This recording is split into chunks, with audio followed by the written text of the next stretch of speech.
कहानी है स्वर्णपुर नाम के एक राज्य की। नाम तो स्वर्णपुर था, यानी सोने का शहर, लेकिन वहां की हवा में एक अजीब सा भारीपन था, एक ऐसी खामोशी जो सुकून नहीं देती बल्कि डराती है। अब आप सोच रहे होंगे कि मैं ऐसा क्यों कह रहा हूं? जिस राज्य का नाम ही सोने पर रखा गया हो, वहां डर कैसा? तो ध्यान से सुनिए। डर गरीबी का नहीं था, डर भूख का नहीं था, डर था सुंदरता का। जी हां, सुंदरता। उस राज्य में सुंदर होना एक वरदान नहीं बल्कि एक श्राप था, एक बहुत बड़ा अभिशाप। वहां का राजा था महाराज वृषभसेन। वृषभसेन एक ऐसा राजा था जिसे सुंदर चीजों को कैद करने का शौक था। उसे लगता था कि इस दुनिया में जो भी चीज नायाब है, जो भी चीज खूबसूरत है, उस पर सिर्फ और सिर्फ उसका हक है, चाहे वो कोई हीरा हो, कोई जमीन का टुकड़ा हो या फिर कोई जीती जागती स्त्री। उसने अपने महल में एक रंग महल बनवा रखा था, लेकिन वो रंग महल खुशियों के लिए नहीं था। वहां वो उन चीजों को और उन लोगों को कैद करके रखता था जो उसे पसंद आ जाते थे। और एक बार जो चीज उस महल के अंदर चली गई, वो फिर कभी बाहर की दुनिया की रोशनी नहीं देख पाती थी। इसीलिए स्वर्णपुर के लोग अपनी बेटियों को, अपनी बहुओं को छिपा कर रखते थे। वे मैले कुचैले कपड़े पहनते, अपने चेहरों पर राख मल लेते, ताकि राजा की या राजा के सैनिकों की नजर उन पर ना पड़ जाए। जरा सोचिए, कैसा होगा वो राज जहां लोग सुंदर दिखने से डरते हों, जहां माएं ईश्वर से प्रार्थना करती थीं कि उनकी बेटी सुंदर ना पैदा हो। ये उस राजा के पाप का सबसे बड़ा सबूत था। अब मैं आपको ले चलता हूं राजधानी से दूर एक छोटे से गांव में। इस गांव का नाम था चंदनपुर। जंगल के किनारे बसा ये गांव बाकी दुनिया से कटा हुआ था। यहीं रहता था हमारा नायक, जिसका नाम था केशव। केशव कोई योद्धा नहीं था, न ही कोई व्यापारी था। वो एक मूर्तिकार था, पत्थर को तराश कर उसमें जान डाल देने वाला कलाकार। उसके हाथों में ऐसा जादू था कि अगर वो पत्थर का शेर बना दे तो देखने वाले को लगता था कि वो अभी दहाड़ मारेगा। लेकिन केशव एक बहुत बड़ा राज छिपाए हुए था, और वो राज था उसकी पत्नी सुमित्रा। सुमित्रा, नाम जैसा वैसे ही उसकी काया। अगर मैं कहूं कि वो अप्सरा की तो ये भी कम होगा। उसकी आंखें ऐसी थीं जैसे गहरी झील, और उसका स्वभाव इतना पवित्र था जैसे मंदिर की घंटी। केशव और सुमित्रा एक दूसरे से बहुत प्रेम करते थे, लेकिन उनका ये प्रेम एक डर के साए में पल रहा था। केशव जानता था कि जिस दिन राजा वृषभसेन या उसके किसी खबरी की नजर सुमित्रा पर पड़ गई, उस दिन उसका घर उजड़ जाएगा। इसीलिए केशव ने अपने घर के चारों तरफ ऊंची दीवारें बना रखी थी। सुमित्रा कभी घर से बाहर नहीं निकलती थी, यहां तक कि सूरज की किरणें भी उसे आंगन में ही देख पाती थी, बाहर की दुनिया नहीं। आप समझ रहे हैं ना? एक पति अपनी पत्नी को दुनिया से इसलिए नहीं छिपा रहा था कि उसे उस पर शक था, बल्कि इसलिए छिपा रहा था क्योंकि वो उसे खोने से डरता था। यह उस दौर की सबसे कड़वी सच्चाई थी। केशव दिन भर अपनी कार्यशाला में काम करता, पत्थर तराशता, और सुमित्रा उसके पास बैठकर उसे पंखा झलती, उससे बातें करती। केशव अक्सर सुमित्रा के चेहरे को देखता रहता और सोचता कि ईश्वर ने इसे इतनी फुर्सत से क्यों बनाया। एक दिन शाम के समय केशव अपनी छैनी हथौड़ी लेकर बैठा था। सुमित्रा उसके पास पानी का लोटा लेकर आई। ढलते सूरज की लाल रोशनी सुमित्रा के चेहरे पर पड़ी। उस पल केशव मंत्रमुग्ध हो गया। कलाकार का मन मचल उठा। उसने सोचा, मैं दुनिया भर के देवी देवताओं की मूर्तियां बनाता हूं, लेकिन साक्षात देवी तो मेरे सामने खड़ी है। अगर मैंने सुमित्रा की सुंदरता को पत्थर में नहीं उतारा तो मेरा जीवन व्यर्थ है। ठीक यहीं केशव से सबसे बड़ी गलती हुई। केशव ने तय किया कि वो सुमित्रा की एक मूर्ति बनाएगा, एक ऐसी मूर्ति जो दुनिया की सबसे सुंदर कृति होगी। उसने सुमित्रा से कहा, सुमित्रा, मैं तुम्हारी मूरत बनाना चाहता हूं, ऐसी मूरत जो अमर हो जाए। सुमित्रा ने घबराते हुए कहा, नहीं स्वामी, सुंदरता ही इस राज्य में सबसे बड़ा पाप है। अगर किसी ने देख लिया तो? लेकिन केशव ने उसे समझाया, डरो मत पगली, ये मूर्ति सिर्फ मेरे लिए होगी। मैं इसे घर के सबसे भीतरी कमरे में रखूंगा। इसे कोई नहीं देखेगा, सिर्फ मैं और तुम।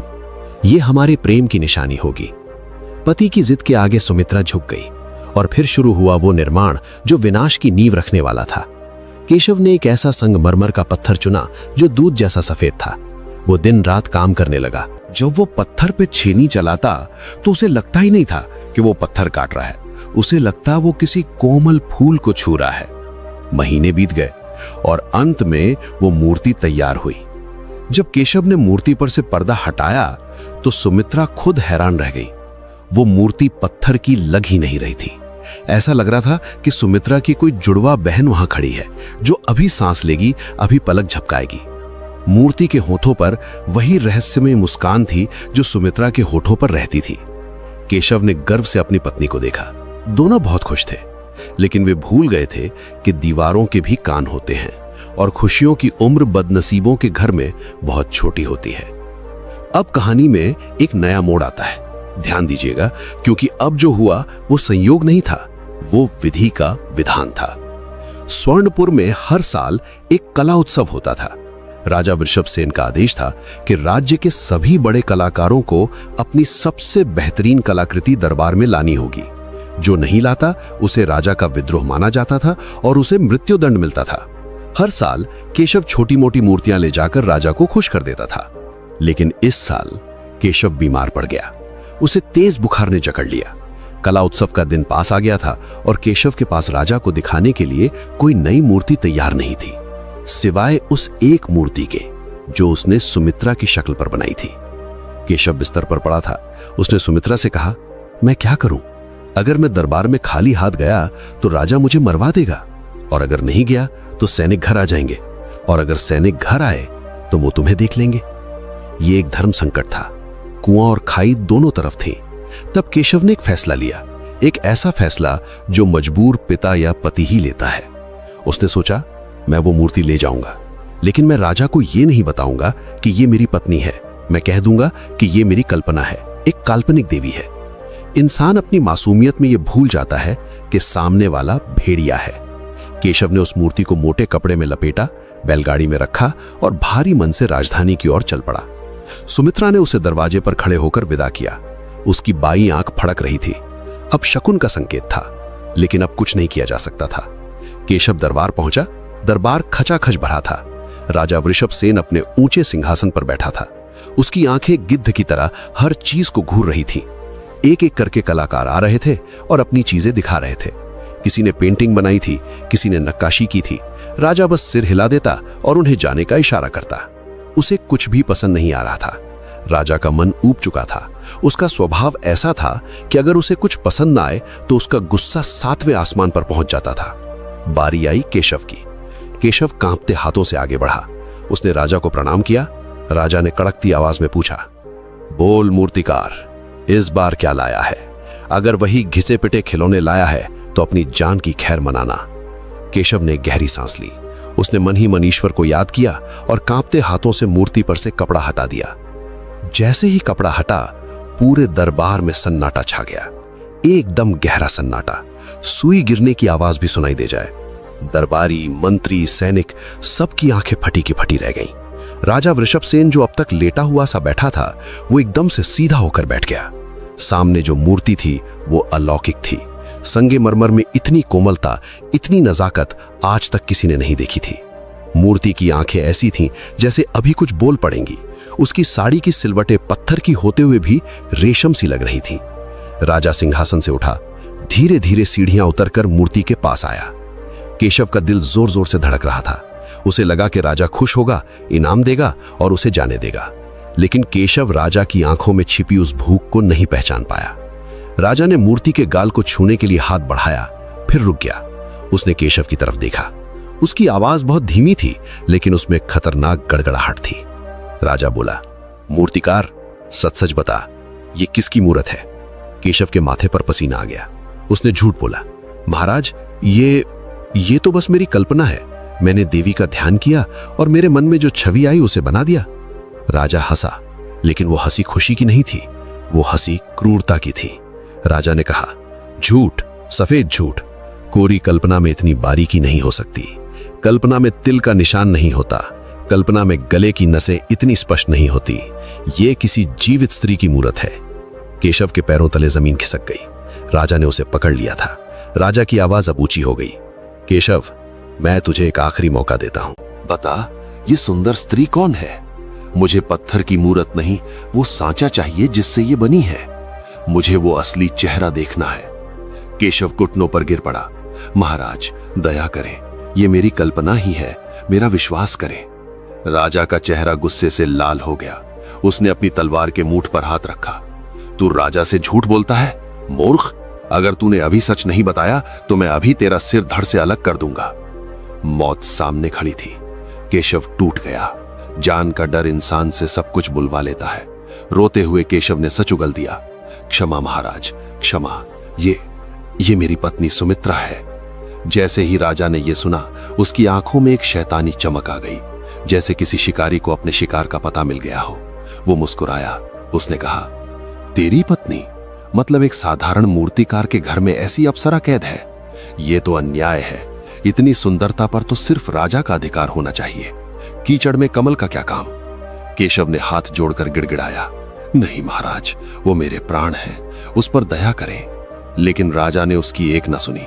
उसने अपने सेनापति को आदेश दिया, सेनापति, अभी इसी वक्त चंदनपुर जाओ और उस स्त्री को, सुमित्रा को, पूरे सम्मान के साथ, नहीं, जैसे भी हो महल में लेकर आओ। आज रात का जश्न उसी के नाम होगा। सेनापति ने सिर झुकाया, जो आज्ञा महाराज। और फिर दरबार में सैनिकों के जूतों की धमक गूंज उठी। केशव वहीं फर्श पर पड़ा रह गया। उसकी आंखों के सामने अंधेरा छाने लगा। उसने एक मूरत बनाकर अपनी ही दुनिया में आग लगा दी थी। उसने अपनी पत्नी की सुंदरता को अमर करना चाहा था, लेकिन अब वही सुंदरता उसकी बर्बादी बन चुकी थी। राजा ने जाते जाते केशव से कहा, शुक्र मना कि तूने इतनी सुंदर चीज बनाई। इसी के बदले मैं तेरी जान बख्श रहा हूं, लेकिन अब तेरी पत्नी मेरी है। सैनिक घोड़ों पर सवार होकर चंदनपुर की ओर निकल पड़े। धूल का गुबार उठता हुआ आसमान को छू रहा था। उधर गांव में सुमित्रा अपने घर के आंगन में बैठी दिए में तेल डाल रही थी। अचानक दिए की लौ फड़फड़ाने लगी और बुझ गई। सुमित्रा का दिल बैठ गया। उसे कुछ बहुत बुरा होने का एहसास हुआ। हवा में घोड़ों की टापों की आवाज गूंजने लगी थी, वो आवाज जो हर पल उसके घर के करीब आ रही थी। अब सवाल यह है, एक अकेली निहत्ती औरत और सामने एक पूरा साम्राज्य। क्या सुमित्रा खुद को बचा पाएगी, या फिर उसकी सुंदरता ही उसका पिंजरा बन जाएगी? गांव वाले जो अभी तक अपने काम में लगे थे, वो डर के मारे अपने घरों में दुबक गए। माताओं ने अपने बच्चों के मुंह भींच लिए ताकि उनकी रोने की आवाज बाहर न जाए। सैनिक सीधे केशव के घर के सामने रुके। अब यहां एक बात समझिए, राजा के सैनिक जब आते हैं तो वो सिर्फ आदेश लेकर नहीं आते, वो अहंकार लेकर आते हैं। उन्होंने केशव के घर का दरवाजा खटखटाया नहीं, उन्होंने लात मारकर उसे तोड़ दिया। धड़ाम! वो लकड़ी का पुराना दरवाजा जिसे केशव ने अपने हाथों से रंगा था, वो टूटकर आंगन में जा गिरा। सुमित्रा जो अंदर खड़ी थी, वो हिली नहीं, वो चीखी नहीं। उसने अपनी साड़ी का पल्लू कसकर पकड़ रखा था। उसका चेहरा पीला जरूर पड़ गया था, लेकिन उसकी आंखों में एक अजीब सी मजबूती थी। सेनापति आगे आया। उसने सुमित्रा को देखा। एक पल के लिए वो भी ठिठक गया। राजा ने सही कहा था, ये स्त्री साधारण नहीं थी। इसकी सुंदरता में एक तेज था जो आंखों को चुंधिया देता था। सेनापति ने भारी आवाज में कहा, राजा का हुक्म है, तुम्हें हमारे साथ चलना होगा। सुमित्रा ने पूछा नहीं कि क्यों। उसने पूछा नहीं कि मेरे पति कहाँ है। जानते हैं क्यों? क्योंकि एक समझदार स्त्री जानती है कि जब राजा का बुलावा आता है तो सवाल नहीं पूछे जाते। सवाल पूछने का मतलब है मौत, और उसे जिंदा रहना था अपने पति के लिए। उसने बस इतना कहा, मुझे एक पल का समय दे, मैं अपने घर के मंदिर से विदा ले लूं। सेनापति हंसा। उसने सोचा कि यह औरत डर गई है और भगवान से भीख मांगेगी। उसने कहा, जा ले ले विदा, तेरे भगवान भी तुझे राजा से नहीं बचा सकते। सुमित्रा अंदर गई। उसने मंदिर में जल रहे दिए को बुझाया नहीं, बल्कि उसमें और घी डाल दिया। उसने मन ही मन कहा, हे ईश्वर, जब तक मैं वापस ना आऊं, इस लौ को जलने देना। ये मेरे विश्वास की आग है। उसने सिंदूर की डिबिया उठाई और अपनी मांग में भर ली। ये सिर्फ श्रृंगार नहीं था, ये उसका कवच था। फिर वो बाहर आई और पालकी में बैठ गई। अब जरा दृश्य देखिए। एक तरफ केशव जो दरबार में जंजीरों में जकड़ा हुआ था, अपनी किस्मत पर रो रहा था, और दूसरी तरफ उसकी पत्नी जो किसी रानी की तरह सिर ऊंचा किए अपनी बर्बादी की ओर बढ़ रही थी। गांव वाले अपनी खिड़कियों की झिरियों से ये तमाशा देख रहे थे। किसी ने बाहर आकर रोकने की हिम्मत नहीं की। यही डर राजा की सबसे बड़ी ताकत थी। जब अच्छे लोग चुप हो जाते हैं तो बुरे लोगों का हौसला 7वें आसमान पर पहुंच जाता है। पालकी उठी और काफिला वापस राजधानी की ओर चल पड़ा। रात का पहर था जब सुमित्रा स्वर्णपुर के राजमहल पहुंची। महल रोशनी से जगमगा रहा था, लेकिन सुमित्रा को वो रोशनी आग की लपटों जैसी लग रही थी। उसे सीधे दरबार में ले जाया गया, वही दरबार जहां सुबह केशव ने अपनी कला का प्रदर्शन किया था। अब वहां एक अलग ही नाटक होने वाला था। राजा वृषभसेन बेसब्री से टहल रहा था। जैसे ही सुमित्रा दरबार में दाखिल हुई, राजा रुक गया। हजारों मशालों की रोशनी भी उस समय फीकी पड़ गई जब सुमित्रा ने अपना चेहरा ऊपर उठाया। केशव ने जो मूर्ति बनाई थी वो वाकई बेजान थी। असली जादू तो इस जीवित स्त्री में था। राजा की आंखों में जो भूख थी उसे देखकर कोई भी साधारण स्त्री बेहोश हो जाती, लेकिन सुमित्रा अपनी जगह पर जमी रही। केशव एक कोने में सैनिकों की पकड़ में था। अपनी पत्नी को वहां उस राक्षसों की सभा में देखकर वो तड़प उठा। वो चिल्लाया, सुमित्रा, भाग जाओ यहां से, ये लोग जानवर हैं। सैनिक ने केशव के पेट में लात मारी। केशव गिर पड़ा और दर्द से कराहने लगा। सुमित्रा का दिल दहल गया, लेकिन उसने अपने पैर नहीं हिलाए। वो जानती थी कि अगर वो रोई या कमजोर पड़ी तो राजा उन्हें चबा जाएगा। उसे राजा से उसी की भाषा में बात करनी थी। राजा वृषभसेन धीरे धीरे चलकर सुमित्रा के पास आया। उसने मुस्कुराते हुए कहा, स्वागत है सुंदरी। मेरे मूर्तिकार ने तुम्हारे साथ न्याय नहीं किया। तुम पत्थर की उस मूरत से कहीं ज्यादा खूबसूरत हो। आज से तुम स्वर्णपुर की शोभा हो। सुमित्रा ने नजरें नहीं झुकाई। उसने राजा की आंखों में सीधे देखा। उसने शांत स्वर में कहा, महाराज, सुंदरता देखने वाले की आंखों में होती है।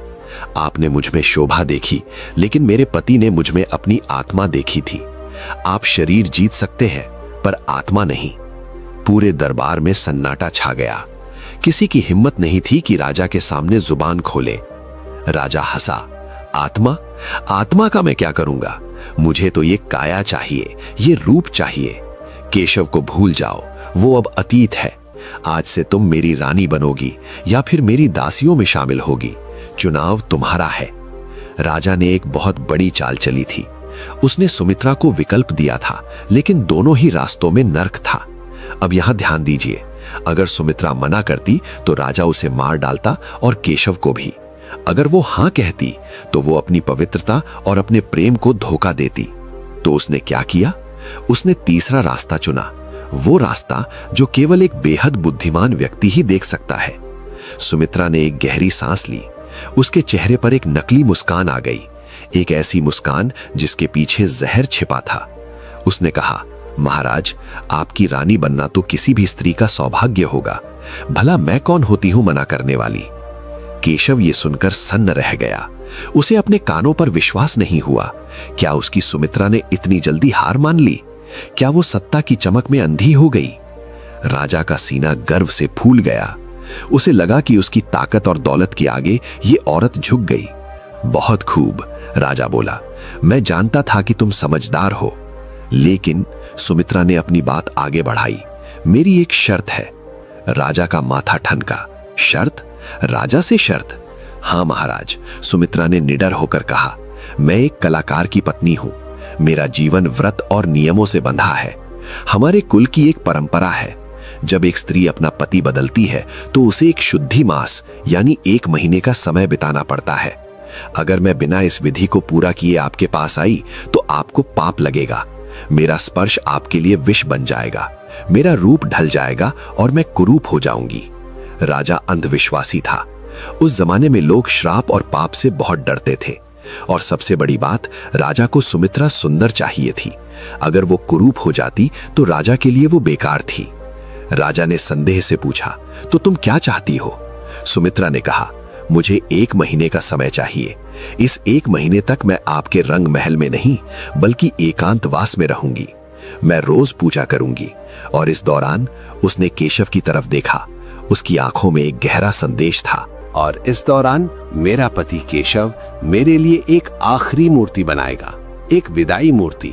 जिस दिन वह मूर्ति पूरी होगी उस दिन मैं अपने पुराने जीवन से मुक्त हो जाऊंगी और आपकी हो जाऊंगी। राजा सोच में पड़ गया। उसे लगा कि 1 महीना कोई बड़ी बात नहीं है। शिकार तो जाल में फंसी चुका है, खाने में थोड़ी देर हो जाए तो क्या फर्क पड़ता है। और उसे ये विचार भी पसंद आया कि केशव अपने ही हाथों से अपनी पत्नी की विदाई की मूर्ति बनाए। ये राजा के लिए एक क्रूर मनोरंजन था। राजा ने ताली बजाई। मंजूर है, हमें तुम्हारी शर्त मंजूर है सुंदरी। तुम्हें 1 महीना दिया जाता है। सुमित्रा ने राहत की सांस ली। उसने मौत को 1 महीने के लिए टाल दिया था। लेकिन रुकिए, कहानी यहां खत्म नहीं होती। राजा वृषभसेन कच्चा खिलाड़ी नहीं था। उसे लगा कि कहीं ये दोनों भाग ना जाएं या कोई चाल ना चले। राजा की आंखों में क्रूरता लौट आई। उसने कहा, लेकिन मेरी भी एक शर्त है। सुमित्रा का दिल जोर से धड़का। क्या शर्त महाराज? राजा ने केशव की ओर इशारा किया। केशव ये मूर्ति बनाएगा, जरूर बनाएगा, लेकिन अपने घर में नहीं और ना ही खुले आसमान के नीचे। राजा ने अपने मंत्री की ओर देखा और आदेश दिया, केशव को काल कोठरी के नीचे वाली गुफा में ले जाओ। वहां अंधेरा है, सिर्फ एक मशाल जलती है। उसे वहीं पत्थर और औजार दे दिए जाएं। और फिर राजा ने जो कहा वो किसी मौत की सजा से कम नहीं था। केशव, अगर 1 महीने के अंदर तुमने ऐसी मूर्ति नहीं बनाई जो सुमित्रा से भी ज्यादा सुंदर हो, तो 31वें दिन के सूरज उगने के साथ ही मैं सुमित्रा को तो अपना बना लूंगा, लेकिन तेरी चमड़ी उधेड़ कर उसी मूर्ति पर मढ़ दूंगा। पूरा दरबार सिहर उठा। ऐसी भयानक सजा! सुमित्रा के पैरों तले से जमीन खिसक गई। उसने समय तो मांग लिया था, लेकिन कीमत बहुत भारी थी। केशव को अब एक अंधेरी गुफा में मौत के साए में अपनी ही पत्नी को किसी और को सौंपने के लिए मूर्ति बनानी थी। सैनिक केशव को घसीटते हुए ले जाने लगे। केशव ने जाते जाते मुड़कर सुमित्रा को देखा। उसकी आंखों में आंसू थे, लेकिन सुमित्रा की आंखों में एक वादा था। हिम्मत मत हारना केशव, उसकी आंखें कह रही थी। मैंने ये समय रोने के लिए नहीं, कुछ करने के लिए मांगा है। सुमित्रा को महल के एक ऊंचे बुर्ज वाले कमरे में ले जाया गया, जिसे एकांत कक्ष कहा जाता था, और केशव को महल के नीचे पाताल जैसी गहरी काल कोठरी में फेंक दिया गया। अब स्थिति समझिए। पति जमीन के नीचे है, पत्नी आसमान के करीब मीनार में है। दोनों के बीच पहरों का, दीवारों का और एक क्रूर राजा का फासला है। समय की उल्टी गिनती शुरू हो चुकी थी। 1 महीना, 30 दिन। सुमित्रा कमरे में अकेली थी। उसने खिड़की से नीचे देखा। चारों तरफ पहरेदार थे। भागने का कोई रास्ता नहीं था। लेकिन जैसा कि मैंने पहले कहा था, मुसीबतें इंसान को तोड़ती हैं, पर उम्मीद इंसान को जोड़ती है। सुमित्रा ने अपने कमरे का मुआयना किया। वहां रेशमी बिस्तर था, फलों की टोकरियां थीं। राजा ने उसे हर सुख दिया था, सिवाय आजादी के। तभी सुमित्रा की नजर कमरे के कोने में बैठे एक पिंजरे पर पड़ी। उसमें एक तोता बंद था। वो तोता इंसान की बोली बोल सकता था। राजा उसे मनोरंजन के लिए वहां रखवा गया था। सुमित्रा उस तोते के पास गई। उसने धीरे से कहा, क्या तुम भी मेरी तरह कैद हो? तोते ने गर्दन घुमाई और बोला, राम राम, राम राम। सुमित्रा के दिमाग में एक विचार कौंधा, एक बहुत ही बारीक और खतरनाक विचार। अगर वो खुद बाहर नहीं जा सकती, अगर वो केशव से मिल नहीं सकती, तो क्या संदेश भेजने का कोई और तरीका हो सकता है? लेकिन ये इतना आसान नहीं था। राजा के जासूस हर जगह थे, हर दीवार के कान थे। अगर राजा को पता चल गया कि सुमित्रा कोई चाल चल रही है, तो वो 1 महीने का इंतजार भी नहीं करेगा। उधर काल कोठरी में केशव को होश आया। वहां घना अंधेरा था, सीलन की बदबू थी। एक कोने में पत्थर का एक बड़ा टुकड़ा रखा था और पास में उसकी छेनी हथौड़ी। केशव ने पत्थर को हाथ लगाया। वो ठंडा था, लाश की तरह ठंडा। उसे राजा की शर्त याद आई, सुमित्रा से भी ज्यादा सुंदर मूर्ति। केशव रो पड़ा, मैं कैसे बनाऊं? मेरे हाथ कांप रहे हैं, मेरा दिल टूट चुका है। और किसके लिए बनाऊं? उस राजा के लिए जो मेरी पत्नी को छीन लेगा। उसने छेनी उठाई और गुस्से में पत्थर पर दे मारी। चिंगारी निकली और उस चिंगारी की रोशनी में उसे कुछ दिखाई दिया। गुफा की दीवार पर पत्थरों के बीच एक बहुत ही बारीक दरार थी और उस दरार से ताजी हवा का एक बहुत हल्का झोंका आ रहा था। केशव का दिल धक से रह गया। हवा, जमीन के इतना नीचे ताजी हवा, इसका मतलब साफ था। ये गुफा पूरी तरह बंद नहीं थी। कहीं ना कहीं कोई सुराख, कोई रास्ता जरूर था जो बाहर की दुनिया से जुड़ा था, या शायद महल के किसी और हिस्से से। केशव ने अपने आंसू पोंछे। उसने समझ लिया कि रोने से सुमित्रा नहीं बचेगी। अगर सुमित्रा ने ऊपर समय खरीदा है तो उसे नीचे रास्ता खोजना होगा। लेकिन केशव ये नहीं जानता था कि उस दरार के उस पार क्या है। हो सकता है वो आजादी का रास्ता हो, या हो सकता है वो सीधे किसी मौत के कुएं में खुलता हो। राजा वृषभसेन निश्चिंत होकर सो रहा है, ये सोचकर कि उसने दोनों पंछियों को पिंजरे में बंद कर दिया है। लेकिन वो भूल रहा है कि घायल पंछी की चोंच सबसे ज्यादा खतरनाक होती है। लेकिन केशव ने इन 5 दिनों में एक भी आंसू नहीं बहाया। क्यों? क्योंकि आंसू आंखों को धुंधला कर देते हैं और केशव को अपनी नजर बिल्कुल साफ रखनी थी। उसे वो देखना था जो राजा और उसके पहरेदार नहीं देख पा रहे थे। केशव ने राजा से झूठ बोला था कि वो मूर्ति बना रहा है, और राजा ने यकीन भी कर लिया था। दिन भर उस काल कोठरी से ठक ठक ठक की आवाजें आती रहती थीं, छेनी और हथौड़े के चलने की आवाज। पहरेदार बाहर खड़े होकर सोचते, बेचारा मूर्तिकार अपनी ही पत्नी को खोने के लिए दिन रात मेहनत कर रहा है।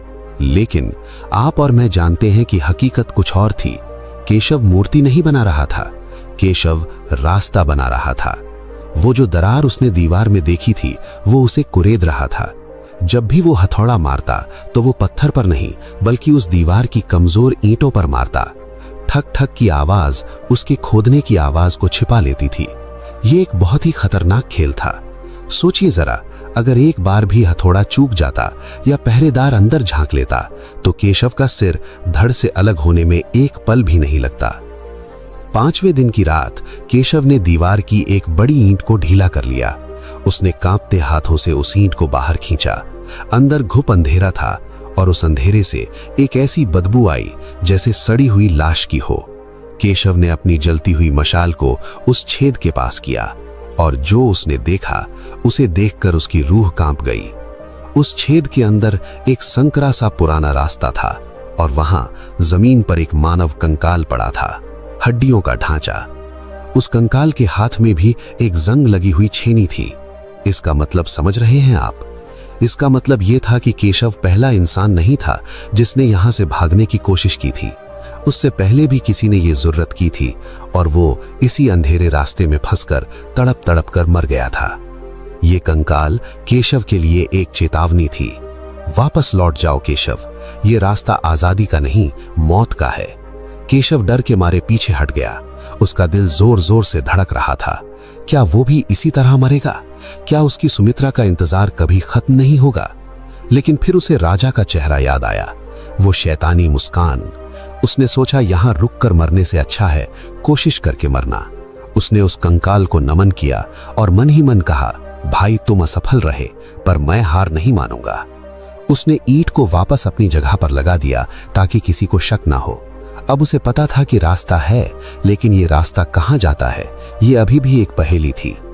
अब जरा ऊपर चलिए, सुमित्रा के पास।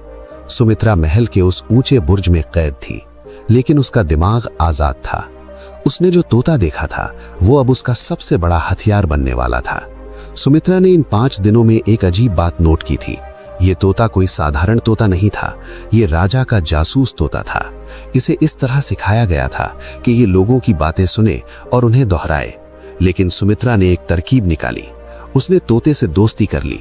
वो अपने हिस्से का फल उसे खिलाती, उससे मीठी बातें करती। उसने देखा कि तोता पहरेदारों की आवाज की नकल करता है। दोपहर के वक्त जब पहरेदारों की बदली होती थी तो तोता अपनी अजीब सी आवाज में बोलता था, 3रा पहर लाल फाटक चाबी गुच्छे में। सुमित्रा चौंक गई। 3रा पहर लाल फाटक चाबी गुच्छे में। सुमित्रा समझ गई कि पहरेदार आपस में बात करते हैं कि 3रे पहर में महल के पिछले हिस्से का लाल फाटक खुलता है और उसकी चाबी मुख्य पहरेदार के कमरबंद के गुच्छे में है। ये जानकारी सोने से भी ज्यादा कीमती थी, लेकिन सुमित्रा इस जानकारी का इस्तेमाल कैसे करे? वो तो कैद थी। तभी उसे एक विचार आया, अगर केशव नीचे है और वो ऊपर है तो इस महल की बनावट में जरूर कोई ऐसा तार होगा जो दोनों को जोड़ता होगा। पुराने महलों में हवा और आवाज के लिए गुप्त रोशनदान होते थे। सुमित्रा ने अपने कमरे के फर्श को जांचना शुरू किया। उसने हर पत्थर को ठोक ठोक कर देखा और तभी कमरे के बीचों बीच कालीन के नीचे उसे एक पत्थर थोड़ा अलग लगा। जब उसने उस पर कान लगाया तो उसे बहुत हल्की, बहुत ही धीमी ठक ठक की आवाज सुनाई दी। वही आवाज जो केशव नीचे काल कोठरी में कर रहा था। सुमित्रा की आंखों में चमक आ गई। ये महल अंदर से खोखला था। ये एक ध्वनि वाहिका, साउंड शाफ्ट थी जो महल के ऊपर से नीचे तक जाती थी ताकि राजा अपने कमरे में बैठकर नीचे की बातें सुन सके। लेकिन अब ये पति पत्नी के मिलने का जरिया बनने वाली थी। सुमित्रा ने उस पत्थर पर अपनी चूड़ी से 3 बार खटखटाया। खट खट खट। नीचे केशव ने अपनी खुदाई रोक दी। उसे लगा उसे वहम हुआ है। सुमित्रा ने फिर से किया, खट खट खट। केशव समझ गया ये कोई और नहीं, सुमित्रा है। उसने जवाब में अपनी छेनी से 3 बार पत्थर पर मारा। टन टन टन। संपर्क हो चुका था। बिना मिले, बिना देखे 2 दिलों ने एक दूसरे की धड़कन सुन ली थी। लेकिन ठहरिए, खुशियों की जल्दी मत कीजिए, क्योंकि खुशियों की आहट के साथ ही मुसीबत भी दरवाजे पर दस्तक देती है। उसी वक्त केशव की कोठरी के बाहर भारी कदमों की आवाज आई। केशव ने जल्दी से ईंट को सही किया, पत्थर के टुकड़ों को छिपाया और मूर्ति के सामने जाकर बैठ गया। उसने छेनी हाथ में ले ली और नाटक करने लगा। दरवाजा खुला और अंदर आया स्वयं राजा वृषभसेन। राजा के साथ उसका मंत्री और 4 सैनिक भी थे। राजा के चेहरे पर एक कुटिल मुस्कान थी। कहो मूर्तिकार, राजा ने चारों तरफ देखते हुए कहा। 5 दिन हो गए, देखें तो सही तुमने हमारी रानी की कितनी सुंदरता उस पत्थर में उतारी है। केशव का गला सूख गया। मूर्ति तो अभी शुरू भी नहीं हुई थी, उसने तो बस पत्थर को थोड़ा सा चिकना किया था। केशव ने हाथ जोड़कर कहा, महाराज, कला समय मांगती है। अभी तो मैंने बस पत्थर की अशुद्धियां हटाई हैं, असली रूप तो धीरे धीरे निखरेगा। राजा आगे बढ़ा। उसने उस अधूरी बेजान पत्थर की शिला को देखा, फिर उसने केशव को देखा। राजा की मुस्कान गायब हो गई। केशव, राजा ने ठंडी आवाज में कहा, मुझे लगता है तुम समय बर्बाद कर रहे हो, या शायद तुम कुछ छिपा रहे हो। केशव का दिल जोर से धड़का। नहीं महाराज, मैं भला आपसे क्या छिपाऊंगा। राजा ने अपनी तलवार की नोक से जमीन पर पड़े पत्थर के टुकड़ों को कुरेदा और यहीं केशव से एक बहुत बड़ी चूक हो गई थी। उसने दीवार से निकली लाल ईंट की धूल को सफेद संगमरमर की धूल के साथ मिला दिया था, लेकिन लाल रंग छिपता नहीं है। राजा ने झुककर एक चुटकी धूल उठाई। लाल धूल? राजा ने पूछा। केशव, ये संगमरमर तो सफेद है, तो ये लाल धूल कहां से आई? सन्नाटा, मौत जैसा सन्नाटा। केशव का दिमाग सुन्न हो गया। अब क्या जवाब दे? अगर उसने कहा कि ये दीवार की धूल है तो उसका खेल खत्म। राजा की आंखों में शक गहरा गया। उसने सैनिकों की ओर इशारा किया, कोठरी की तलाशी लो अभी। सैनिकों ने सामान इधर उधर फेंकना शुरू कर दिया। वे दीवारों को ठोकने लगे। केशव की सांसें अटक गईं। अगर किसी सैनिक ने उस ढीली ईंट को देख लिया तो सब कुछ खत्म हो जाएगा।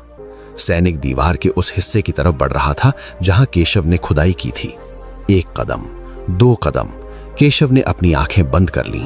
उसने मन ही मन सुमित्रा से माफी मांगी। मैं हार गया सुमित्रा। सैनिक ने अपना भाला उठाया और दीवार पर मारने ही वाला था कि तभी ऊपर से आवाज आई, एक बहुत ही तेज और सुरीली आवाज। महल के रोशनदानों से होती हुई हवा में तैरती हुई वो आवाज काल कोठरी तक पहुंच गई। ये सुमित्रा थी। वो गा रही थी। उसने एक ऐसा भजन गाना शुरू किया था जो बहुत ही पवित्र और मंत्र मुग्ध कर देने वाला था। उसकी आवाज में इतना दर्द और इतनी मिठास थी कि एक पल के लिए सैनिक रुक गया। राजा भी चौंक गया।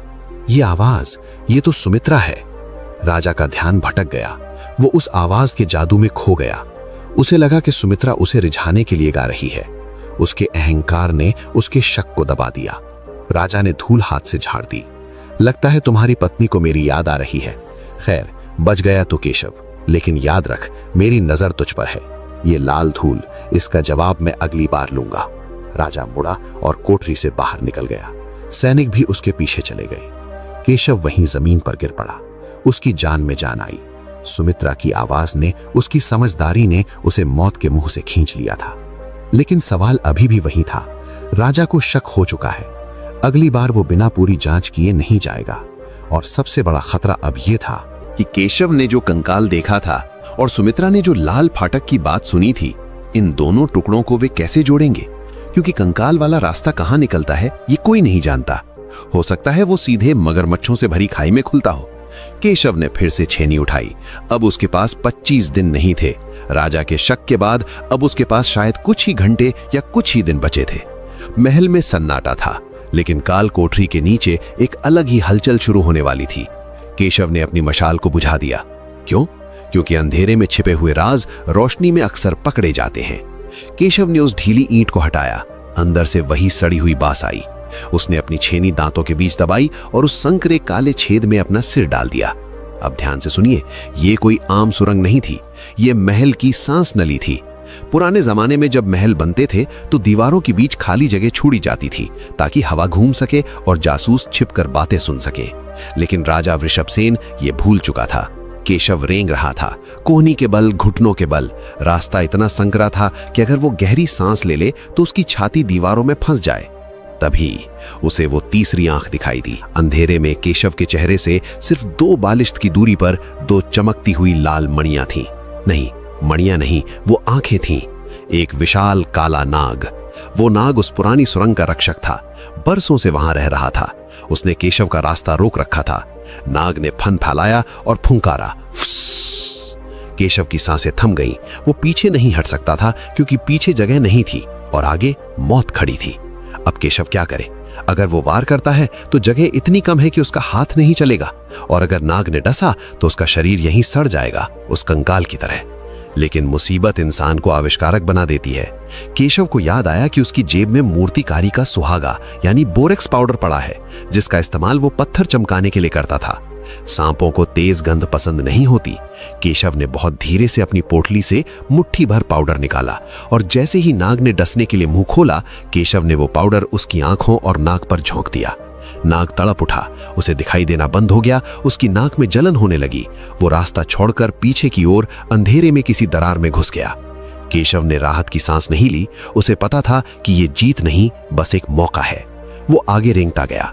करीब 100 हाथ रेंगने के बाद केशव एक ऐसी जगह पहुंचा जहां रास्ता 2 हिस्सों में बंटता था। एक रास्ता नीचे की तरफ जा रहा था जहां से पानी की आवाज आ रही थी, शायद महल की नाली या नदी, और दूसरा रास्ता बिल्कुल सीधा ऊपर जा रहा था, एक चिमनी की तरह। केशव ने ऊपर देखा, वहां घुप अंधेरा था, लेकिन उसे याद आया सुमित्रा का इशारा। खट खट खट आवाज ऊपर से आई थी। इसका मतलब सुमित्रा ठीक इसके ऊपर है। लेकिन सीधा ऊपर चढ़ना आसान नहीं था। दीवारों पर पैर रखने की जगह नहीं थी। केशव ने अपनी छेनी और हथौड़े का इस्तेमाल किया। वो दीवार में छेनी फंसाता, पैर रखता, फिर दूसरी छेनी ऊपर फंसाता। एक एक इंच, एक एक सांस। केशव के हाथ छिल गए, नाखून टूट गए, खून बहने लगा, लेकिन उसका जुनून उसे ऊपर खींच रहा था। उसे पता था कि अगर वो फिसला तो सीधे पाताल में गिरेगा और उसकी हड्डियों का भी पता नहीं चलेगा। अब जरा ऊपर चलिए। सुमित्रा के कमरे में। सुमित्रा सो नहीं रही थी। वो कमरे के बीचों बीच फर्श पर कान लगाए लेटी थी। उसने तोते को पिंजरे से बाहर निकाल दिया था। उसने तोते को एक खास शब्द रटाया था, चोर चोर। आप सोच रहे होंगे कि वो खुद को ही फंसाने वाली बात क्यों सिखा रही है। यही तो सुमित्रा की चाल थी। अगर कोई मुसीबत आई तो तोता शोर मचाएगा और सबका ध्यान तोते पर जाएगा, उस आवाज पर नहीं जो दीवार के पीछे से आ रही होगी। अचानक फर्श के नीचे से हल्की सी सरसराहट हुई, जैसे कोई चूहा चल रहा हो। लेकिन सुमित्रा जानती थी ये चूहा नहीं, उसका शेर है। केशव ऊपर पहुंच चुका था। वो अब ठीक उस दीवार के पीछे था जो सुमित्रा के कमरे की दीवार थी। बीच में सिर्फ एक पतली ईंटों की परत थी। केशव ने अंदर से बहुत धीरे से खटखटाया। ठक। सुमित्रा की आंखों में आंसू आ गए। वो दीवार से चिपक गई। उसने धीरे से, बहुत धीरे से फुसफुसा कर कहा, केशव। दीवार के उस पार से केशव की भारी और थकी हुई आवाज आई, हाँ सुमित्रा, मैं आ गया। सोचिए उस पल को, पति और पत्नी, बीच में सिर्फ 4 इंच की दीवार। वो एक दूसरे को छू नहीं सकते, देख नहीं सकते, लेकिन महसूस कर सकते हैं। केशव ने हाँफते हुए कहा, सुमित्रा, नीचे एक रास्ता है, कठिन है लेकिन हम निकल सकते हैं। तुम्हें बस किसी तरह इस दीवार को अपनी तरफ से तोड़ना होगा। मेरे पास औजार हैं, मैं ईंटें ढीली कर दूंगा, तुम उन्हें खींच लेना। योजना बन गई। आज रात ही भागना था, लेकिन किस्मत को शायद ये मंजूर नहीं था। कहानी में मोड़ तब आता है जब आप उससे सबसे कम उम्मीद करते हैं। उसी वक्त सुमित्रा के कमरे के बाहर भारी कदमों की आवाज सुनाई दी, धप धप धप। ये कदम पहरेदार के नहीं थे। पहरेदार नंगे पैर या हल्के जूतों में चलते थे। ये भारी शाही जूतों की आवाज थी। ये राजा वृषभसेन था। आधी रात को राजा यहाँ क्या करने आया है? सुमित्रा का खून जम गया। उसने दीवार की तरफ मुंह करके तेजी से फुसफुसाया, केशव चुप रहना, हिलना भी मत, राजा आ गया है। दीवार के पीछे केशव की सांस अटक गई। वो एक संकरी चिमनी में लटका हुआ था, हाथों के बल। अगर वो हिला तो कपड़े की सरसराहट भी सुनाई दे जाएगी, और अगर उसे खांसी आ गई या छींक आ गई, क्योंकि वहां धूल बहुत थी, तो मौत पक्की। दरवाजा खुला, चरर। राजा वृषभसेन अंदर आया। उसके हाथ में मदिरा का प्याला था। वो नशे में था, और नशे में इंसान और भी ज्यादा खतरनाक होता है। सुमित्रा तुरंत खड़ी हो गई। उसने अपने चेहरे पर डर नहीं बल्कि आश्चर्य का भाव रखा। महाराज, इतनी रात को? सुमित्रा ने पूछा। राजा लड़खड़ाते हुए आगे बढ़ा। नींद नहीं आ रही थी सुंदरी। सोचा देखूं कि मेरी होने वाली रानी क्या कर रही है। कहीं तुम अपने उस मूर्तिकार पति को याद करके रो तो नहीं रही? राजा हंसते हुए सुमित्रा के करीब आया। सुमित्रा पीछे हटी। वो दीवार की तरफ हटी, ठीक उसी जगह जहां पीछे केशव छिपा था। राजा की नजर सुमित्रा पर थी। तुम घबरा रही हो सुमित्रा? क्यों? मुझसे डर लग रहा है? नहीं महाराज, सुमित्रा ने कहा, लेकिन उसकी आवाज कांप रही थी। बस इतनी रात को पुरुष का कक्ष में आना मर्यादा के खिलाफ है। राजा ने मदिरा का प्याला फेंका। मर्यादा? मैं राजा हूं, मेरी इच्छा ही मर्यादा है। राजा ने सुमित्रा का हाथ पकड़ने के लिए झपट्टा मारा। सुमित्रा ने खुद को बचाया और दीवार से जा टकराई। धप। दीवार से टकराने की आवाज के साथ ही दीवार के पीछे से भी एक आवाज आई। आह! केशव के मुंह से अनजाने में दर्द की कराह निकल गई थी। लटके रहने की वजह से उसके हाथ सुन्न हो गए थे। राजा ठिठक गया। पूरे कमरे में सन्नाटा छा गया। राजा का नशा आधा उतर गया। उसकी आंखें सिकुड़ गईं। ये आवाज! राजा ने दीवार की ओर देखा। ये आवाज कहां से आई? सुमित्रा का दिल अब गले में आ चुका था। राजा धीरे धीरे उस दीवार की तरफ बढ़ा। उसके कान खड़े हो गए थे।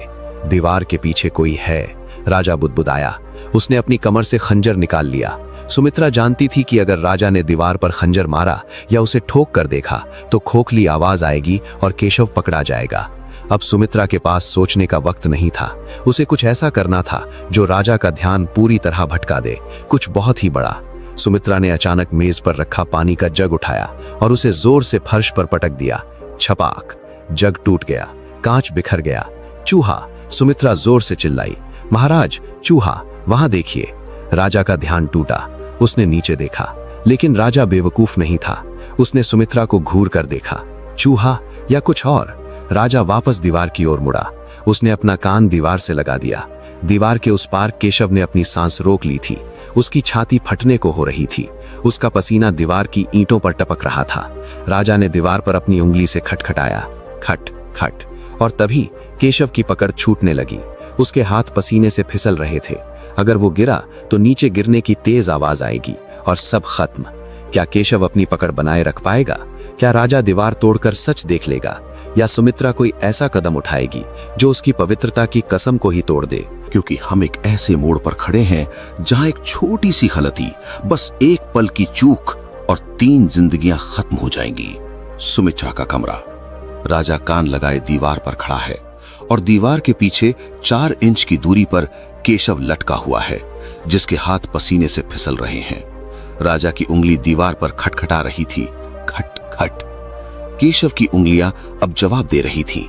उसकी नसों में दर्द का ज्वार उठ रहा था। उसे लगा कि अब वो गिर जाएगा, और अगर वो गिरा तो नीचे गिरने की धप्प की आवाज राजा को सब कुछ बता देगी। उधर राजा का शक यकीन में बदल रहा था। उसने अपनी म्यान से खंजर निकाल लिया था और वो दीवार की ईंटों के बीच की दरार को कुरेदने ही वाला था। सुमित्रा ने देखा कि मौत अब दरवाजे पर नहीं, कमरे के अंदर आ चुकी है। उसे केशव को बचाना था, लेकिन कैसे? राजा का ध्यान दीवार से हटाने के लिए उसे कुछ ऐसा करना था जो राजा के लिए दीवार के पीछे छिपे चोर से ज्यादा जरूरी हो। और राजा के लिए सबसे जरूरी क्या था? सुमित्रा की सुंदरता, उसका शरीर। सुमित्रा ने एक फैसला लिया, एक ऐसा फैसला जो दर्दनाक था पर जरूरी था। उसने अपनी नजर जमीन पर बिखरे हुए कांच के टुकड़ों पर डाली, वही जग जो उसने अभी तोड़ा था। सुमित्रा ने अपनी आंखें बंद की और अपना नंगा पैर, जी हां, अपना कोमल नंगा पैर सीधे कांच के एक बड़े और नुकीले टुकड़े पर रख दिया। और सिर्फ रखा नहीं, उसने अपना पूरा वजन उस पर डाल दिया। आ! सुमित्रा की दर्दनाक चीख से पूरा कमरा गूंज उठा। कांच का टुकड़ा उसके तलवे को चीरता हुआ अंदर घुस गया था। खून की एक लाल धार फूट पड़ी और सफेद कालीन पर फैलने लगी। राजा वृषभसेन, जो दीवार तोड़ने ही वाला था, वो चीख सुनकर उछल पड़ा। उसने मुड़कर देखा। सुमित्रा जमीन पर गिरी हुई थी, अपना पैर पकड़े तड़प रही थी और वहां खून ही खून था। अब समझिए राजा की मानसिकता। उसे सुमित्रा के दर्द से कोई मतलब नहीं था। उसे डर इस बात का था कि उसकी कीमती चीज खराब हो रही है। जैसे अगर आपकी नई गाड़ी पर खरोच आ जाए तो आप घबरा जाते हैं, ठीक वैसे ही राजा घबरा गया। राजा दीवार भूल गया। वो दौड़कर सुमित्रा के पास आया। अरे मूर्ख स्त्री, ये क्या किया तुमने? राजा चिल्लाया। मेरा सबसे सुंदर हीरा, अगर पैर खराब हो गया तो तुम नाचोगी कैसे? राजा ने तुरंत तालियां बजाई। वैद्य, राजवैद्य को बुलाओ जल्दी। पहरेदार अंदर दौड़ते हुए आए। अफरा तफरी मच गई। इस शोर शराबे में किसी ने दीवार के पीछे से आती हुई एक हल्की सी सरसराहट नहीं सुनी। केशव, जिसने सुमित्रा की चीख सुनी थी, उसका कलेजा मुंह को आ गया था। वो जानता था कि सुमित्रा ने यह जानबूझकर किया है उसके लिए। उसने अपने आंसुओं को पिया, अपनी फिसलती हुई पकड़ को मजबूत किया और बहुत धीरे धीरे इंच इंच नीचे उतरने लगा। सुमित्रा ने अपना खून बहाकर केशव को वहां से भागने का समय दे दिया था। राजा ने सुमित्रा को गोद में उठाकर बिस्तर पर लिटाया।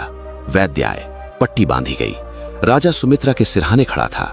उसकी आंखों में चिंता नहीं, गुस्सा था। अगली बार ध्यान रखना सुमित्रा, मुझे दागी चीजें पसंद नहीं है। ये तो शुक्र है कि घाव गहरा नहीं है। अगर तुम लंगड़ी हो जाती तो मैं तुम्हें रानी नहीं भिखारिन बना देता। सुमित्रा दर्द से करा रही थी, लेकिन मन ही मन उसे सुकून था। राजा का ध्यान दीवार से हट चुका था। राजा ने जाते जाते कहा, आराम करो, और हाँ, मैंने बाहर पहरा दुगना कर दिया है। अब परिंदा भी पर नहीं मार सकता। राजा चला गया। दरवाजा बंद हो गया। अब जरा केशव के पास चलते हैं। केशव गिरते पड़ते घिसटते हुए वापस उस काल कोठरी में पहुंचा। उसके कपड़े फटे हुए थे, शरीर पर खरोंचे थीं और हाथ खून से सने थे। वो जमीन पर लेट गया और बुरी तरह से हाँफने लगा। उसने आज मौत को छू कर देखा था, लेकिन उसके दिमाग में सुमित्रा की वो चीख गूंज रही थी। उसने अपनी पत्नी का खून बहते हुए महसूस किया था। केशव का डर अब खत्म हो चुका था। उसकी जगह एक ठंडी पत्थर जैसी नफरत ने ले ली थी। उसने अंधेरे में खुद से वादा किया, वृषभ सेन, तूने मेरी पत्नी का खून बहाया है, मैं इसका बदला लूंगा। तेरा ये सोने का महल तेरी कब्र बनेगा। लेकिन गुस्सा रणनीति नहीं होती। केशव को योजना बनानी थी। उसने सुरंग का मुआयना किया था। वो जानता था कि वो सुरंग ऊपर सुमित्रा के कमरे तक जाती है, लेकिन वो रास्ता बहुत संकरा है। सुमित्रा जो घायल है वो उस रास्ते से नीचे नहीं उतर सकती, और केशव उसे पीठ पर लाद कर नहीं ला सकता। मतलब सुरंग वाला प्लान फेल हो चुका था। अब क्या? तभी सुबह हो गई। महल के नगाड़े बजने लगे, धम धम धम। ये सुबह की आरती के नगाड़े नहीं थे, ये किसी घोषणा के नगाड़े थे। एक पहरेदार केशव की कोठरी के बाहर आया। उसने सलाखों पर डंडा मारा। ओए मूर्तिकार, उठ जा, तेरे लिए एक बुरी खबर है। और हमारे लिए जश्न की। केशव धीरे से उठा। क्या हुआ? पहरेदार हंसा। महाराज ने अपना इरादा बदल दिया है। उन्हें सब्र नहीं हो रहा। वो जो 1 महीने का समय था ना, वो खत्म। केशव के पैरों तले जमीन खिसक गई। क्या? लेकिन अभी तो सिर्फ 6 दिन हुए हैं। पहरेदार ने कहा, राजा का हुक्म है। कल रात उन्हें कोई सपना आया। उन्हें लगा कि ये अपशकुन है, इसलिए उन्होंने तय किया है कि विवाह कल रात को ही होगा, पूर्णमासी की रात। कल रात? सिर्फ 24 घंटे? पहरेदार ने आगे कहा, और सुन, राजा ने कहा है कि वो मूर्ति जो तू बना रहा है, वो चाहे अधूरी हो या पूरी, कल शाम को मंडप में सजाई जाएगी। राजा उसी मूर्ति के सामने सुमित्रा की मांग भरेगा, और जैसे ही शादी पूरी होगी, पहरेदार ने अपनी गर्दन पर हाथ फेरा और जीभ बाहर निकाली। खचक, तेरा काम तमाम। केशव सन्न रह गया। समय की रेत मुट्ठी से फिसल चुकी थी। 25 दिन घटकर अब सिर्फ 1 दिन रह गए थे। अब केशव के पास 2 ही रास्ते थे। या तो वो कल अपनी पत्नी को किसी और की होते हुए देखे और फिर मर जाए, या फिर आज रात ही कुछ ऐसा करे जो नामुमकिन हो। केशव ने उस अधूरी पड़ी पत्थर की शिला को देखा। वो अभी भी बस एक पत्थर का टुकड़ा थी। उसने सोचा, अगर मैं मूर्ति नहीं बना सकता तो मैं राजा को वो दूंगा जो उसे चाहिए, एक मूरत। केशव के दिमाग में एक खतरनाक, बहुत ही भयानक योजना आकार लेने लगी। अगर राजा को मूर्ति चाहिए और उसे सुमित्रा चाहिए, तो क्यों ना इन दोनों को बदल दिया जाए। लेकिन ये कैसे होगा? केशव ने फिर से अपनी छेनी उठाई। इस बार वो मूर्ति बनाने के लिए नहीं, बल्कि उस सुरंग में वापस जाने के लिए उठा। लेकिन तभी उसे एक आवाज सुनाई दी, टप टप टप, पानी टपकने की आवाज। केशव ने ध्यान से सुना। आवाज सुरंग के अंदर से नहीं, बल्कि कोठरी के फर्श के नीचे से आ रही थी। उसने कान जमीन पर लगाया। नीचे बहुत तेज बहाव था। केशव को याद आया, स्वर्णपुर महल स्वर्ण नदी के किनारे बना है, और ये काल कोठरी नदी के स्तर से नीचे है। केशव ने पागलों की तरह फर्श के पत्थरों को अपनी छीनी से ठोकना शुरू किया। ठक, खोखली आवाज। केशव समझ गया, राजा ने ये काल कोठरी नदी के ठीक बगल में बनवाई थी। इनके बीच सिर्फ एक दीवार का फासला था, एक पुरानी कमजोर दीवार।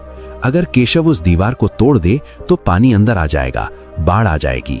लेकिन ध्यान दीजिए, अगर पानी अंदर आया तो सबसे पहले केशव डूबेगा।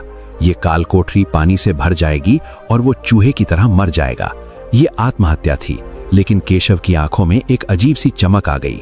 उसने सोचा, अगर पानी भरेगा तो महल की नींव हिलेगी, अफरा तफरी मचेगी, और उसी अफरा तफरी में शायद सुमित्रा को भागने का मौका मिल जाए। ये एक जुआ था, अपनी जान का जुआ। केशव ने अपनी सबसे भारी हथौड़ी उठाई। वो उस जगह पर गया जहां से टप टप की आवाज आ रही थी। वहां की दीवार में सीलन थी। उसने गहरी सांस ली। सुमित्रा, मैं शायद तुम्हें ना देख पाऊं, लेकिन मैं तुम्हें आजाद जरूर करूंगा। केशव ने पूरी ताकत से हथौड़ा उठाया और दीवार पर दे मारा। धड़ाम!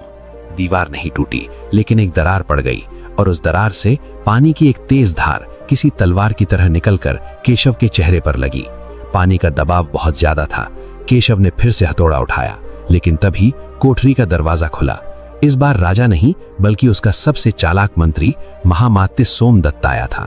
सोमदत्त, जिसकी नजरें चील जैसी थीं, उसने आते ही देखा कि केशव भीगा हुआ है और दीवार से पानी रिस रहा है।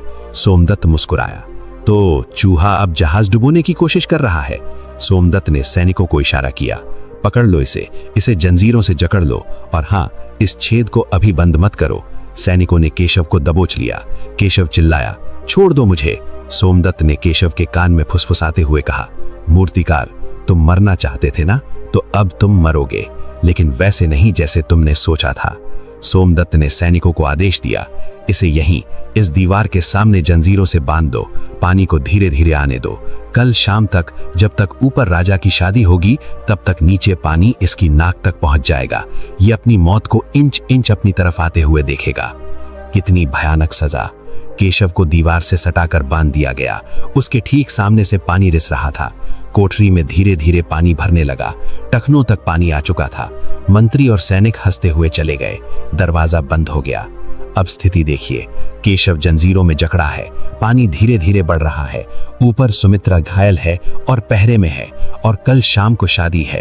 केशव के पास हाथ हिलाने की भी जगह नहीं है। सुमित्रा का दिल धड़क उठा। उसने दासियों को इशारा किया, मुझे थोड़ी देर अकेला छोड़ दो, मुझे एकांत चाहिए। दासियां बाहर चली गईं। सुमित्रा लंगड़ाते हुए खिड़की के पास गई। तोता अंदर आया। वो हाँफ रहा था। सुमित्रा ने पूछा, क्या खबर लाए हो? केशव कहाँ है? तोता पिंजरे पर बैठा और अपनी अजीब सी आवाज में बोला, पानी नाक तक, पानी नाक तक। सुमित्रा का खून जम गया। उस समझ गई, केशव को डूबने के लिए छोड़ दिया गया है। और फिर तोते ने वो आवाज निकाली, टी टू छन छन। सुमित्रा दीवार के सहारे नीचे बैठ गई। जंजीरें और पानी, सब कुछ साफ था। केशव को काल कोठरी में डुबाया जा रहा है, और वो भी ठीक उसी वक्त जब सुमित्रा के फेरे होंगे। ये राजा का असली बदला था।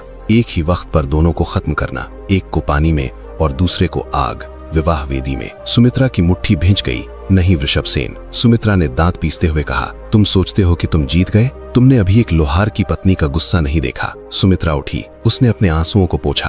अब रोने का वक्त गया, अब लड़ने का वक्त था। उसने अपने श्रृंगार की मेज को देखा। वहां कज्जल, सिंदूर और इत्र की शीशियां रखी थीं, और वहीं फलों की टोकरी में एक छोटा सा चाकू रखा था, फल काटने के लिए। सुमित्रा ने वो चाकू उठाया। ये चाकू राजा को मारने के लिए काफी नहीं है, उसने सोचा। उसके पास सैकड़ों सैनिक हैं। फिर उसकी नजर उस लाल जोड़े पर पड़ी जो उसे पहनाया गया था। वो जोड़ा बहुत भारी था। उसमें गोटा किनारी का काम था। सुमित्रा को याद आया कि उसके गांव में जब कोई जानवर पागल हो जाता था तो उसे काबू करने के लिए अफीम का धुआं दिया जाता था। सुमित्रा ने इत्र की एक खास शीशी उठाई। ये मदमस्त इत्र था जो बहुत तेज होता है। अगर इसे ज्यादा सूंघ लिया जाए तो इंसान का दिमाग सुन्न हो जाता है। सुमित्रा ने अपनी चुनरी के कोने को उस इत्र में पूरी तरह भिगो दिया, इतना ज्यादा कि पास आने वाला बेहोश हो जाए। आज मंडप में सिर्फ मंत्र नहीं पढ़े जाएंगे, सुमित्रा ने कसम खाई। आज वहां तांडव होगा। शाम ढलने लगी। महल में नगाड़े बजने लगे, धम धम धम। पूरा स्वर्णपुर रोशनी से नहाया हुआ था, लेकिन नदी के किनारे उस काल कोठरी में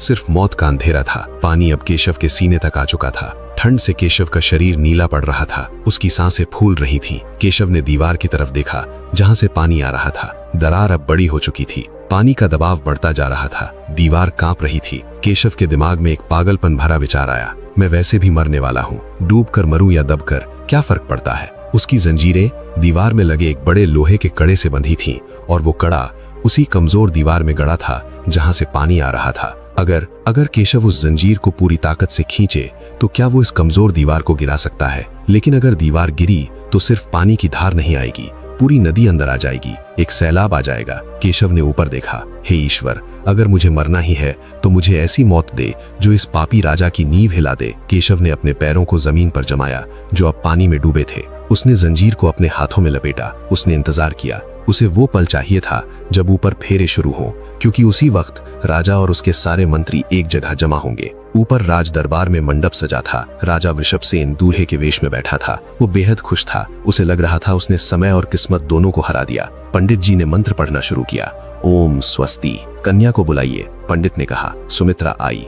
लाल जोड़े में वो लंगड़ा रही थी, लेकिन उसका सिर ऊंचा था। दरबार में बैठे लोग उसकी सुंदरता देखकर दंग रह गए, लेकिन किसी ने उसकी आंखों में जल रही आग को नहीं देखा। राजा ने हाथ बढ़ाया, आओ सुमित्रा। सुमित्रा मंडप में बैठी। उसने अपनी चुनरी जिसमें इत्र लगा था उसे कसकर पकड़ा हुआ था। जैसे ही सुमित्रा बैठी, उसने राजा से कहा, महाराज, फेरों से पहले मेरी एक आखिरी इच्छा है। राजा नशे और खुशी में चूर था। कहो रानी, क्या चाहिए? सुमित्रा ने कहा, हमारे गांव में रिवाज है, फेरों से पहले पत्नी अपने पैर छूती है। मैं आपके पैर छूना चाहती हूँ। राजा अहंकार में फूल गया। जरूर जरूर। सुमित्रा झुकी, लेकिन पैर छूने के लिए नहीं।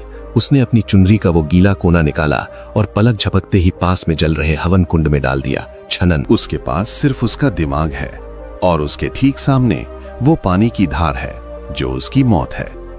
लेकिन क्या आपको पता है, कभी कभी जहर ही दवा का काम करता है। केशव ने ध्यान से उस पानी को देखा। पानी के साथ नदी की कुछ मिट्टी और रेत भी अंदर आ रही थी, और उस रेत में कुछ चमक रहा था। काल कोठरी में अंधेरा था, और उस अंधेरे में सिर्फ एक आवाज गूंज रही थी, कल कल कल। दीवार के उस छोटे से छेद से पानी अब धार बनकर बह रहा था। पानी केशव के घुटनों तक आ चुका था। वो पानी नहीं, वो पिघला हुआ बर्फ था। केशव का शरीर ठंड से अकड़ रहा था। उसके हाथ पैर लोहे की भारी जंजीरों से बंधे थे। वो हिल नहीं सकता था, भाग नहीं सकता था, बस अपनी मौत का इंतजार कर सकता था। सोमदत्त ने कहा था, पानी धीरे धीरे चढ़ेगा, और वो सच कह रहा था। हर एक घंटे में पानी 1 इंच ऊपर चढ़ रहा था। केशव ने हिसाब लगाया, जब तक ऊपर राजा की शादी की शहनाई बजेगी, तब तक नीचे ये पानी उसकी नाक के ऊपर होगा। अब ध्यान दीजिए, जब इंसान के पास कोई उम्मीद नहीं बचती, तब उसकी नजर उन चीजों पर पड़ती है जिन पर वो आम जिंदगी में कभी ध्यान नहीं देता। पानी के साथ जो रेत और मिट्टी अंदर आ रही थी, उसमें कुछ चमक रहा था।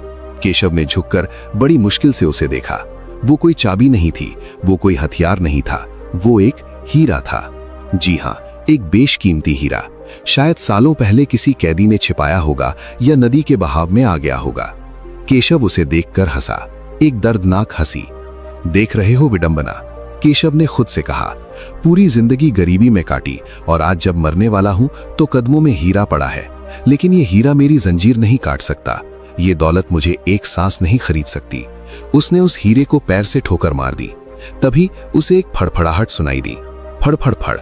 कोठरी के ऊपर उस रोशनदान में जहां से वो कल रात भागा था, वहां 2 छोटी छोटी चमकती हुई आंखें दिखाई दी। वो तोता, सुमित्रा का तोता। वो महल की भूल भुलैया में उड़ते उड़ते शायद उस पुरानी गंध या केशव की आवाज को पहचान कर वहां आ पहुंचा था। तोता नीचे आया और केशव के कंधे पर बैठ गया। केशव की आंखों में आंसू आ गए। इस नरक में ये बेजुबान पक्षी उसका एकमात्र साथी था। केशव ने कांपती आवाज में कहा, चले जाओ दोस्त, यहां मौत है, उड़ जाओ। लेकिन तोता नहीं उड़ा। उसने अपनी गर्दन टेढ़ी की और वो शब्द दोहराए जो उसने अभी कुछ देर पहले मंत्री सोमदत्त के मुंह से सुने थे।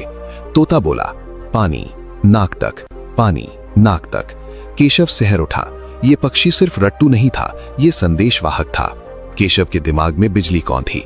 अगर ये तोता मेरी बात सुन सकता है, तो क्या ये मेरी बात सुमित्रा तक पहुंचा सकता है? लेकिन क्या संदेश भेजे? उसके पास लिखने के लिए कुछ नहीं था। तभी केशव ने अपनी जंजीर को देखा। लोहे की जंजीर पानी में डूबने की वजह से गीली थी। केशव ने जंजीर को हिलाया, छन छन छन। तोते ने गर्दन घुमाई।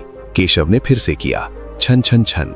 और फिर केशव जोर से चिल्लाया, एक ऐसा शब्द जो सुमित्रा और उसके बीच का गुप्त कोड था।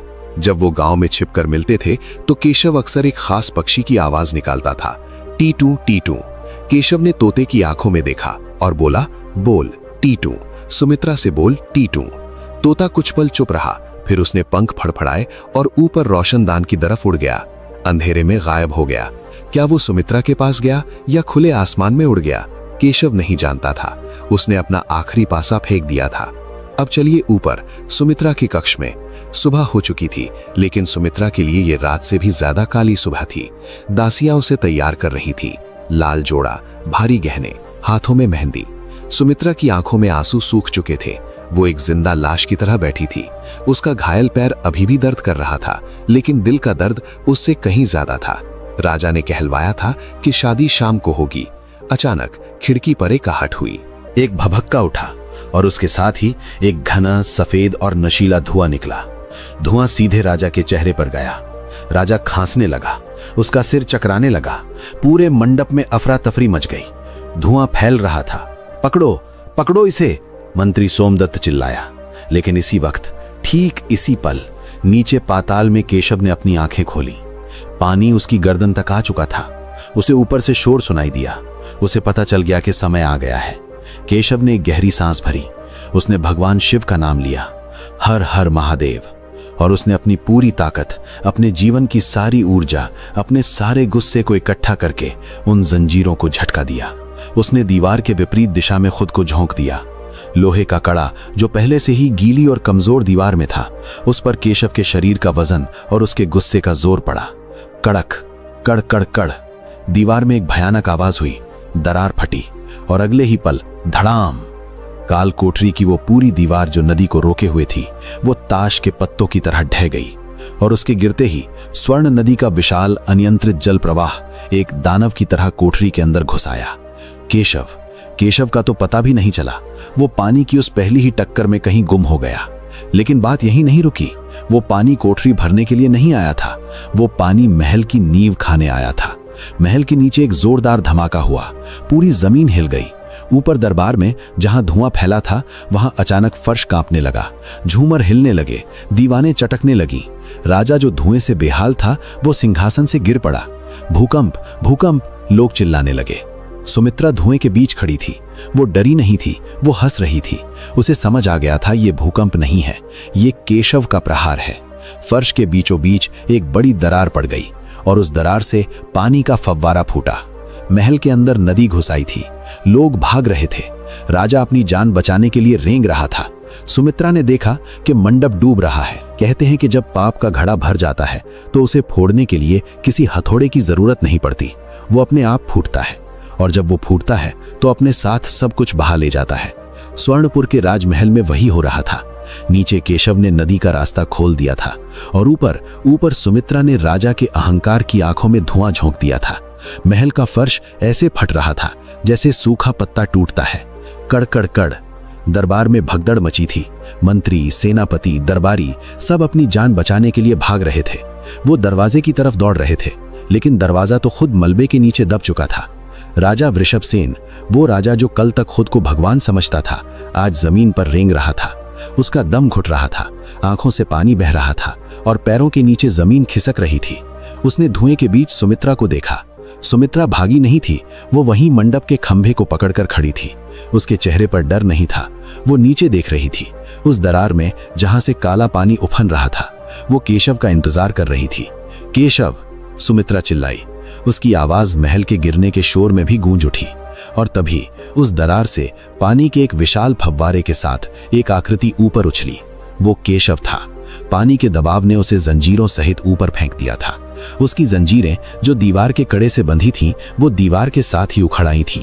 केशव पानी में लथपथ, खून से सना हुआ, हाथ में लोहे की टूटी हुई जंजीर लपेटे हुए, साक्षात काल जैसा लग रहा था। राजा ने जब केशव को देखा तो उसकी रूह कांप गई। उसे लगा कि पाताल से कोई राक्षस उसे लेने आया है। केशव ने एक नजर राजा पर डाली और दूसरी नजर सुमित्रा पर। अब ध्यान दीजिए, यही वो पल था जब केशव अपना बदला ले सकता था। राजा निहत्था था, गिरा हुआ था। केशव के पास जंजीर थी। वो चाहता तो एक बार में राजा का सिर कुचल सकता था, लेकिन केशव ने ऐसा नहीं किया। क्यों? क्योंकि केशव जानता था कि इस राजा को मारने के लिए उसे अपने हाथ गंदे करने की जरूरत नहीं है। केशव ने सुमित्रा की तरफ हाथ बढ़ाया। सुमित्रा, मेरा हाथ पकड़ो। सुमित्रा ने छलांग लगा दी। उसने केशव का हाथ थाम लिया। उसी वक्त महल की छत का एक बड़ा हिस्सा धड़ाम से नीचे गिरा। रास्ता बंद हो चुका था। पानी अब कमर तक आ गया था और पानी का बहाव उन्हें महल की टूटी हुई खिड़की की तरफ धकेल रहा था, सीधे नदी में। राजा वृषभसेन चिल्लाया, मुझे बचाओ, मैं तुम्हें सोना दूंगा, मैं तुम्हें आधा राज्य दूंगा। केशव ने मुड़कर राजा को देखा। उसकी आंखों में दया नहीं, बस एक तरस था। केशव ने कहा, वृषभसेन, तैरो, अपने सोने के सहारे तैरो। और फिर केशव और सुमित्रा ने एक दूसरे को कसकर पकड़ा और उफनती हुई नदी में कूद गए। अब महल के अंदर का दृश्य देखिए। राजा अकेला रह गया था। पानी उसकी गर्दन तक आ चुका था। राजा ने तैरने की कोशिश की। वो एक अच्छा तैराक था, लेकिन आज वो तैर नहीं पा रहा था। क्यों? क्योंकि उसने शादी के लिए भारी भरकम सोने का कवच और हीरे जवाहरात पहन रखे थे। उसका राजसी चोगा जो सोने के तारों से बुना गया था, वो पानी में भीगकर मन भर भारी हो गया था। जिस सोने से वो इतना प्यार करता था, जिस दौलत पर उसे इतना घमंड था, आज वही सोना उसे नीचे खींच रहा था। राजा ने अपना कवच उतारने की कोशिश की, लेकिन गांठें गीली होकर कस गई थीं। नहीं, नहीं, राजा चीखा। पानी उसके मुंह में भर गया। आखिरी पल में राजा ने अपनी उस अधूरी मूर्ति को देखा जो मंडप में रखी गई थी। वो पत्थर का टुकड़ा पानी में डूब रहा था और उसके साथ ही स्वर्णपुर का आखिरी राजा भी डूब रहा था। स्वर्णपुर का महल जो पाप की नींव पर खड़ा था, देखते ही देखते नदी की गोद में समा गया। एक बहुत बड़ा भंवर बना और सब कुछ शांत हो गया। अगली सुबह सूरज निकला जैसे रोज निकलता है। उसे कोई फर्क नहीं पड़ता कि रात को कौन सा साम्राज्य मिट गया।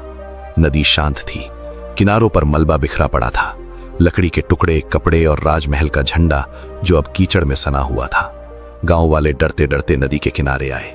उन्हें यकीन नहीं हो रहा था कि वो विशाल महल अब वहां नहीं है। तभी कुछ मछुआरों ने देखा, नदी के उस पार एक पुराने बरगद के पेड़ की जड़ों के पास दो लोग बेहोश पड़े थे, एक पुरुष और एक स्त्री। गांव वाले दौड़कर वहां पहुंचे। वो केशव और सुमित्रा थे। वे जिंदा थे। नदी ने उन्हें मारा नहीं था, नदी ने उन्हें किनारे लगा दिया था। शायद नदी भी उस प्रेम का सम्मान करती थी जिसने मौत को हरा दिया था। केशव के शरीर पर जंजीरों के निशान थे। सुमित्रा के पैर में कांच का गहरा घाव था, लेकिन उनकी सांसें चल रही थीं। उनके हाथ एक दूसरे से कसकर जुड़े हुए थे। जब केशव को होश आया तो सबसे पहले उसने अपनी पत्नी को देखा। सुमित्रा की आंखें खुली। दोनों ने एक शब्द नहीं कहा, बस रो पड़े। ये खुशी के आंसू थे, ये आजादी के आंसू थे। गांव वाले उन्हें घेर कर खड़े थे। किसी ने केशव की जंजीरें काटी, किसी ने सुमित्रा के पैर पर लेप लगाया। एक बुजुर्ग ने पूछा, बेटा अब तुम लोग क्या करोगे, घर चलोगे? केशव ने उस मलबे की तरफ देखा जहां कभी महल था।